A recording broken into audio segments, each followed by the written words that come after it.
Oke semuanya, selamat datang di rekomendasi mingguan dari Joshua Best Stock Pick. Kembali saya akan memberikan 5 rekomendasi saham untuk minggu depan, tanggal 14 sampai 18 Oktober ya, 2024. Seperti biasa, sebelum kita masuk ke dalam 5 rekomendasi minggu depan, kita review bagaimana pergerakan composite. Apakah masih merah? Hijau ya, hijau tipis 0,33%. Hijau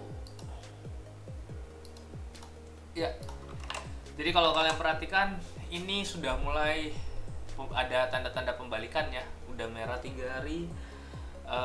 Ini bisa jadi three man soldiers ya, atau three white soldiers ya biasanya itu. Jadi dimana ini naik, ada 3 koreksi merah, lalu harapannya ini bisa kembali naik ke atas dengan nanti break area resistance-nya yang di sini, atau pasti akan ngetes resistance ini dulu gitu kalau three man soldiers ya biasanya gitu. Jadi mudah-mudahan minggu depan, ini weekly ya, jadi mudah-mudahan minggu depan ISG dapat kembali mantul. Tapi kalau kalian perhatikan secara daily, ini sideways-nya di area sini tuh, masih bolak-balik di area sini. Jadi harapan gue sih ISG masih mantul ya, masih naik ke atas ya, karena walau bagaimanapun saham-saham ISG itu murah-murah, masih belum pada dibilang mahal tuh, belum sama sekali gitu. Mungkin ada beberapa yang kelihatannya oh naik banyak nih, lumayan gitu, udah berada di peak-peaknya, bahkan resistance dari tembus, contoh kayak properti gitu. Tapi gue bilang ke kalian itu tuh masih awal banget gitu. Jadi belum jauh belum naik banyak lah kalau menurutku gitu. Untuk kinerja sekarang, untuk market kita yang kelihatannya area 7.500, tapi saham-saham kita lagi pada murah gitu. Itu yang jadi aneh, jadi anomali ya. Oke, kita review dulu bagaimana di minggu lalu. Pertama MDKA, kita lihat MDKA Senin sini ya, masih di atas, terus habis itu turun. Highest-nya cuma sampai 2730, ini nggak kena R1 ya. Terus drop di sini, close-nya 2580, ini di bawah cut loss 2580. Karena dia closing sudah di bawah 2590, ya udah kita exit di situ, cut loss. Ya jadi minggu lalu memang pembalikan sektor ya kalau kalian lihat di IDX Basic.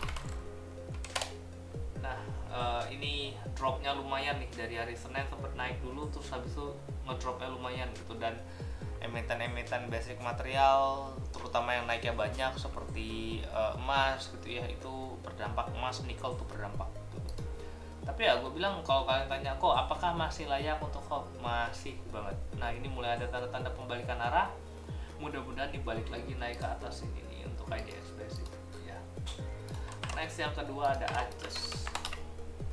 Makanya di dalam portofolio mingguan itu nggak mungkin gue langsung kasih ke basic gitu ya. Kalau kalian lihat kan MDKA basic, sisanya yang lain nggak basic nih gitu. Walaupun kelihatannya di minggu lalu itu pergerakan basic material tuh kenceng banget, tapi ya tetap namanya manajemen portofolio itu penting ya. Nggak bisa kalian ngelihat oh nih banking lagi bagus terus kalian beli portofolionya BCA, BRI, Mandiri, BNI, ya sama aja gitu. Karena naik ya naik semua, turun ya turun semua gitu. Jadi tidak ada penahan untuk di portofolio kalian. Kalau kalian lihat di sini ya, ini MDKA basic, ACES ini consumer, ini energy, ini transportasi, Akra ini energy ya, oil. Jadi ada 4 sektor di sini yang berbeda di dalam satu portofolio, dan itu harusnya dapat menjadi penahan portofolionya kalian gitu ya. Jadi walaupun kalian lihat oh kok Chris milih saham ini, coba kalian perhatiin ya, sebelum di minggu lalu Antam ini basic, ini finance, ini energy, ini basics, ini industrial ya, tetap gitu. Jadi akan ada beberapa variasi sektor yang dimana oh ini mungkin sektor-sektor yang cukup menarik untuk bisa ditransaksiin gitu ya. ACES minggu lalu di sini low 860, low 855 gitu ya. Nah ini dapat 855, 860 masuk area entry. Cut loss 835 ini tidak, closing di bawah 835 jadi aman. Dengan tertingginya kemarin di highest 920, pas ya R2. Profit. Coba, nah ini udah pasti cut loss. Ya, coba hari Senin di sini low 540. Ini udah langsung di bawah 550 ya closing gitu. Nah, ini closing masih 560 tapi gitu ya. Ini closing 570 dan ini closing 535 gitu. Nah, 560 570 belum close di bawah 550 ya, dan ini close akhirnya di hari Rabu 535. R1 605 Senin dapat nggak sih? Oh, dapat. Ya, ini dia opennya di high ya. Di Jumat itu close-nya di sini 580. Terus Senin itu dia gap opennya di sini 600. Jadi langsung kena R1-nya dulu. Gitu. Jadi kalau udah kena R1-nya dulu, nah ini invalid ya. Kayak gue bilang kalau belum masuk area entry, dia udah langsung kena area R1-nya, ya udah itu berarti kita nggak bisa masuk karena udah done mestinya R1-nya udah kena dulu. Next, Asa kelihatan masih berada pada area sideways ya. Ya, gue rasa ini harusnya nggak lama lagi jalan. Jadi kalau kalian kok gue punya Asa gimana? Ya harusnya jangan dibuang ya, inget ya.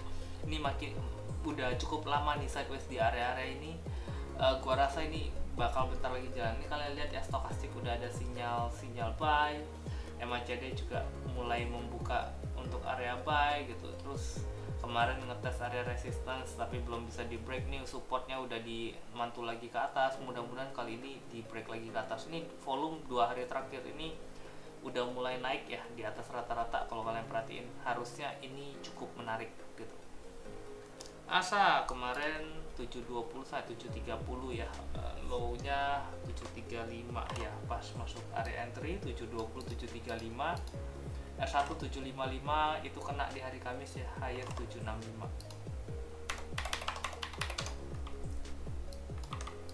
Profit terakhir Akra Senin di sini highestnya 1650, belum kena R1 jadi valid ya, bisa masuk. Dan ternyata hari Selasanya turunnya dalam gitu. Nih tak pikir kemarin oh enak banget nih tangga naiknya, ternyata ya ISG koreksi kan ya, dan banyak emiten-emiten yang kemarin naiknya banyak tuh koreksinya lumayan dalam gitu. Ini close di 1545, ini udah di bawah 1585.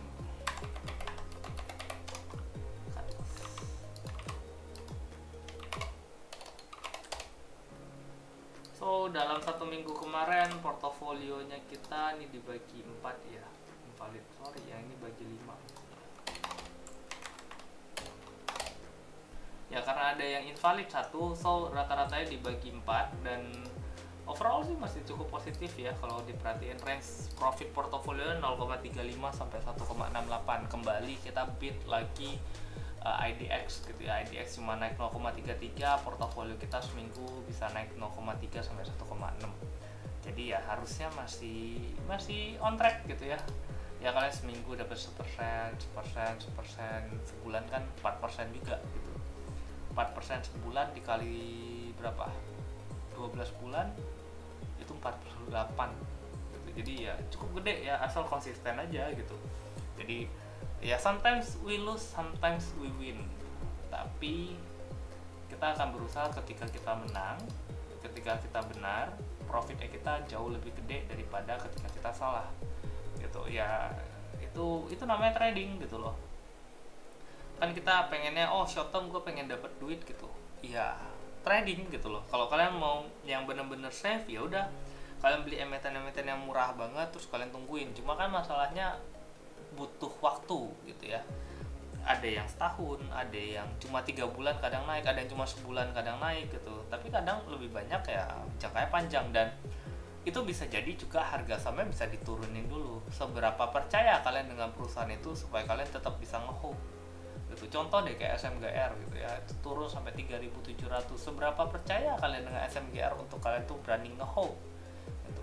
Ya kalau bener dia mantul, kalau ternyata dia fundamentalnya berubah jadi tambah jelek sehingga dia harus lebih turun lagi kan, ya nyangkutnya lebih lama ya gitu. Jadi ya boleh kalian mau hold jangka panjang, nggak ada masalah gitu. Cuma idealnya adalah portofolio itu kalian punya portofolio jangka panjang, punya portofolio jangka menengah, punya portofolio jangka pendek gitu ya. Jadi kalian tuh komplit gitu loh. Short term kalian dapat uang, mungkin uang-uang receh untuk hidup sehari-hari gitu ya. Swing mungkin untuk dapetin yang gede, cuannya rada cepet gitu ya. Jadi untuk muterin uang-uang yang lumayan medium size-nya gitu ya. Dan yang long term ya bener-bener yang gue nggak akan lose money di sini, gue pasti akan dapat duit di sini, gue nggak mungkin cut loss di sini, gue pasti akan cuan di sini ya. Contohnya kayak RTOB, nah itu bener-bener buat long term gitu. Jadi kalian mesti ngerti tipikal dan tipikal dan stylenya setiap portofolio gitu. Nggak bisa kalian gue mau scalping nih tapi tipikalnya mainnya kayak swing. Contohnya gimana? Contohnya gini, scalping itu kan fast trade ya, cepet gitu ya, masuk jual gitu, masuk naik jual, masuk naik dikit jual gitu. Jadi benar-benar masuk itu pas lagi running ke atas. Banyak orang tuh ketukar gitu, jadi mereka pengen scalping tapi belinya saham-saham yang lagi drop gitu, yang lagi turun, yang nggak gerak, yang volumenya kecil. Ya susah, itu tipikal gaya mainnya swing. Kalau kalian mau main gaya scalping, ya udah mana yang rame nih? Oh lagi running nih, kenceng nih naiknya. Ya udah gue nebeng, dia naik ke atas sampai dia berhenti. Ya udah gue exit. Mungkin cuannya cuma 0,5%, 1%, 1,5%. It's okay. One day kalian dapet 1,5%, 1%, 0,5%, dikumpulin sebulan juga gede juga, gitu loh. Jadi nggak perlu greed untuk itu, dan ya masuknya waktu lagi running, bukan ketika lagi turun. Kayak ADMR tuh turun, gue mau scalping nih ADMR nih lagi turun, mumpung lagi di bawah gue masuk, naik gue jual. Itu jauh lebih susah gitu, jauh lebih susah ngarepin emiten yang lagi turun untuk naik daripada emiten yang lagi naik buat lebih naik gitu loh. Makanya jadi harus ngerti stylenya masing-masing, jangan nabrak gitu. Kalian mau fast trade, kalian mau scalping, ya lakukanlah dengan benar, scalping dan fast trade yang benar gitu. Kalian mau swing, ya udah lakukanlah dengan benar. Kalian mau invest jangka panjang, ya udah belilah ketika saham lagi murah-murahnya, lagi turun-turunnya gitu ya. Tapi kalian harus ngerti fundamentalnya, apakah ini beneran murah atau sebenarnya cuma value trap, atau sebenarnya ini tuh masih harga normal, masih bisa lebih murah lagi. Nah itu yang penting yang perlu kalian pelajari ya. Kalau yang swing gimana kok? Yang swing ya mungkin dia turun, kalian nunggu, oke ini murah nih, gue akan nunggu momennya kapan dia mulai ada tanda-tanda pembalikan arah, ada tanda-tanda mulai uptrend. Telat dikit nggak apa-apa, yang penting masuknya ketika uptrend. Nah itu swing, itu bukan scalping. Tapi banyak orang ngelakuin mau caranya scalping tapi metodenya begitu, tapi mintanya cepet. Kok gue mau 1 hari cuan, 2 hari cuan, ya nggak bisa. Itu swing metodenya ya. Makanya untuk lebih jelas ya kalian ikutlah, ada kelas RTOB untuk long term ya sekalian, ada kelas stock school gitu ya. Nah stock school itu sebenarnya menyeluruh, kalian nanti di stock school itu bisa ke swingnya, bisa ke fast trade-nya. Kadang kan ada kelas kita trading bareng gitu ya, khusus anak-anak stock school gitu. Yang bisa trading bareng sama gue biasanya anak-anak stock school. Jadi ketika gue ke Surabaya, ke kota-kota mana gitu ya, kalau ada trading bareng biasa gue akan prioritasin anak-anak stock school. Kalau enggak rame banget, jadi susah gitu untuk dikoordinasiin ya, dan butuh tempat juga banyak banget kan kalau anak-anak stock school. Ya udah segitu doang gitu, mumpung lagi nggak terlalu rame gitu. Ntar kalau udah rame ya mungkin gue batasin lagi, yang ini gitu, yang kriteria ini gitu ya. Tapi sekarang ya untuk bisa trading bareng pasti anak-anak stock school. Oke. gue ngajak kalian untuk pembukaan rekening di Jasa Utama Kapital Sekuritas cabang gue, Bestokpik. Kalian bisa kontak nomornya di atas, Dina ya, 0816 36000059. Bakal banyak fasilitas yang kalian dapatkan ketika kalian join di tempat gue, terutama ada grup ya, terus ada kelas monthly, lalu ada CUC Talks gitu, dan kita juga sekarang gue akan usahain akan ada live ya, jadi live thread gue akan ngasih arahan untuk mana buy mana sell, at least ya lumayan membantu buat kalian yang senang fast trade dan nyari ya spread kecil lah ya. Oke. Kita lihat IHSG di minggu depan. Kayak tadi gue bilang, IHSG ini udah masuk area sideways, ini udah turun kemarin dalam gitu ya. Nah ini udah beberapa hari tuh nggak bikin new low gitu. Ini bagus gitu. Harapannya ini bisa break lagi ke atas 7563 nya, bisa close di atas itu sehingga dia kembali masuk ke area fase bullish. Kayak tadi gue bilang, bisa jadi dia akan ngetes area 7800-an nya lagi gitu ya. Apakah minggu depan, apakah 2 minggu lagi gue nggak tahu. Yang penting kalian bisa lihat ini fasenya sideways, berarti bermainlah dengan cara sideways gitu ya. Contohnya gimana? Contoh ya, emiten dekat-dekat di resistance kalian jual dulu, kecuali kayak properti yang dia semuanya udah break gitu ya, ya udah itu kalian bisa hold. Tapi emiten-emiten lain ya di dekat-dekat support ketika koreksi ya kalian bisa ngumpulin, ntar dia naik, contoh kayak adjust gitu ya. Nah, dia naik ke atas ini kena resistance, ya udah kalian jual karena ini masih dalam fase sideways. Jangan ngarepin IHSG naik kenceng ke atas sehingga ini resistance pasti bakal di break, enggak, akan cenderung lebih banyak ngetes resistance habis itu dia break turun lagi ke bawah. Jadi kalian akan bermain oke, ini lagi koreksi, nunggu aja adjust di area 850 860 gitu ya, masuk nanti habis itu nanti di area 900-an mulai jualan gitu. Jadi bermain pada area seperti itu. Oke, rekomendasi minggu depan yang pertama ada MR. Ini gua cukup menarik karena ini ada di support gitu ya. Ini MA20 nya di sini support MA20. Gua harap ini bisa mantul area 1400, harusnya itu cukup kuat ya. Bottomnya di sini 1400, jadi ya kalian lihat tabel juga kelihatan kok 1400 nya. Kalau gua gambarin Fibo dari low ke high nya, nah ini mantul di area 50% ya, mudah-mudahan ini kuat gitu. Tapi kalau gua ambil dari sebelum dia running, nah ini di area 38,2%.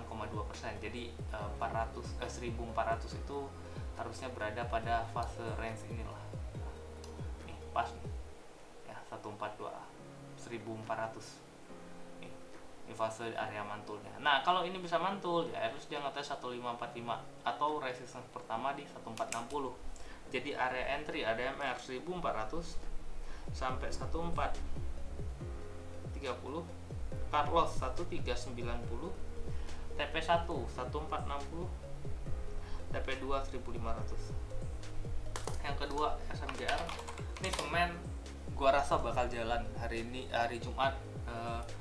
Ini break dengan volume yang gede. Selain itu ada INTP juga volumenya gede, ngebreak gitu ya. Ini harusnya jalan minggu depan. Ini bisa naiknya lumayan. Ini resistance yang sudah di break juga ya. Peaknya di sini 4200-an. Ini close di 43 dengan high sama dengan close. Ini powernya kuat banget. Mudah-mudahan ini bisa balik ya 5000 lah secara cepet tuh, gampang, harusnya nggak susah kalau memang mau gerak gitu ya. Gue gambarin dulu Fibonya dari low ke high ya di sini. Oke, area entry 4250 sampai 4300, cut loss 4200, TP1 4430 ya. 4430, TP2 nya di 4540. Mudah-mudahan kenceng ya. Next yang ketiga ada MFCN. Ini juga lumayan nih, volume 3 hari terakhir ini lumayan ya, nih mulai naik, ini naik dan akhirnya di break. Ini MA5 dan MA20 di break. ini ngarah ke atasnya kenceng, ini MACD sinyal buy ya, mulai ada sinyal bagus ini untuk MNCN yang udah lama turunnya ya, mudah-mudahan ini mulai jalan ya. Next targetnya ya ini pertama ya di area sini, keduanya di peak kemarin di sini.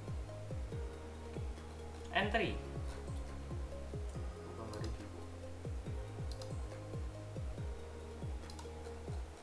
entry area 316 sampai 324, cut loss 310, target pertama 336 ya, 336 ya, plus minus 1 tick lah. Target kedua di jauhan, kalau 363 tengahnya dulu aja deh, sini 346. Next yang keempat ada SM merah. Oke, SM merah ini juga bagus, ini di break ya. Kalau tadi ADMR kita ambil di bawah gitu, SMGR kita beli break, MNCN di bawah baru mulai mantul. Nah ini juga sama, SM merah ini udah di break gitu ya, area resistance kemarin di sini di break, dan ini close-nya udah di atas itu, secara closing dia break. Walaupun ini kalau kita geser masih masuk ke area dekat-dekat resistance ya, tapi gua rasa ini udah mulai cukup bagus gitu. Nah ini trennya juga cukup oke ya, kalian bisa lihat ini kemarin mantul di EMA 20 nya, stokastik mulai sinyal buy, ini naik sekali lagi, ini MACD ada sinyal buy gitu ya. Ini volume juga bagus, ngebreak hari ini, volumenya juga masih cukup tinggi ya, nggak di bawah begini, jadi harusnya ini jalan lah ya untuk minggu depan, mudah-mudahan. Ada entry SM merah 700 sampai 720, cut loss 670, TP1. Nah ini jauh banget udah, ini gambarnya cukup aja, low high. Next ke 745, selanjutnya ke 775, terakhir MEDC Medco. Ini juga sama, udah cukup koreksi gitu ya. Ini ada pattern, kalau kalian lihat di sini patternnya, pattern pembalikan arah Morningstar, walaupun warnanya kebalik tapi ya ini tetap Morningstar gitu. Mudah-mudahan ini jadinya naik. Nah Morningstar itu supportnya di sini ya, selama dia nggak break ke bawah ini maka patternnya masih sukses, resistance-nya di sini. Nah kita tinggal lihat dia bisa nggak break 1375 nya. Kalau dia bisa break 1375 maka harusnya ini jalan gitu. Ada entry Medco, ya udah kita masuk sini aja 1340 sampai 1375, cut loss 1330, TP1 sini dulu 1400, TP2 peaknya 1440. Oke, itu ya rekomendasi gue di minggu depan.